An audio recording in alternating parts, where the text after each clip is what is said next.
ప్రభునందు ప్రియ దేవుని ప్రజలారా, ఈరోజు మీకు ఒక చిన్న పాఠాన్ని చెప్పాలని, ఒక మంచి సందర్భాన్ని తెలియజేయాలని ఈ వీడియోని మీకు చూపిస్తున్నాను. ఇది మీరు చూడండి. పత్తి మాకు ప్రత్తిపాడు పత్తి బాగా వేస్తారు, తర్వాత మిర్చి పంట బాగా వేస్తారు.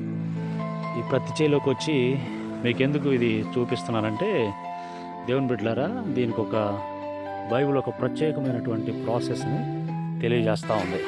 ఏంటంటే, ఈ పత్తి దేనికి ఉపయోగపడుతుందని మనం ఆలోచన చేస్తే, ఈ పత్తి దారం తీయటానికి ఉపయోగపడుతుంది.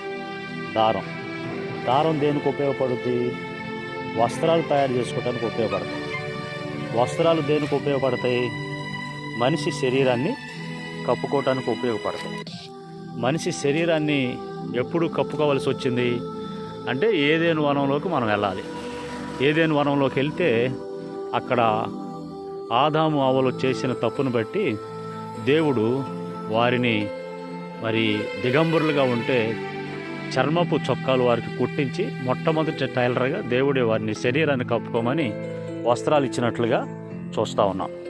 కాబట్టి ఈ పత్తి అందుకోసం దారాలు తయారు చేయడానికి స్పిన్నింగ్ మిల్లులు, పెద్ద పెద్ద మిల్లులు, కంపెనీలు, దానికి ఎంతోమంది ప్రజలు, దానిలో మళ్ళీ ఎంతోమంది ఇక భయంకరమైనటువంటి ప్రజలు పాపాలు జరగటాలు ఇవన్నీ చూస్తూ ఉంటాం.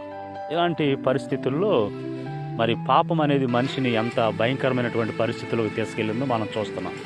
కాబట్టి ఈ పాపం అనేది పోవాలంటే యేసు రక్తంలో కడగబడాలి.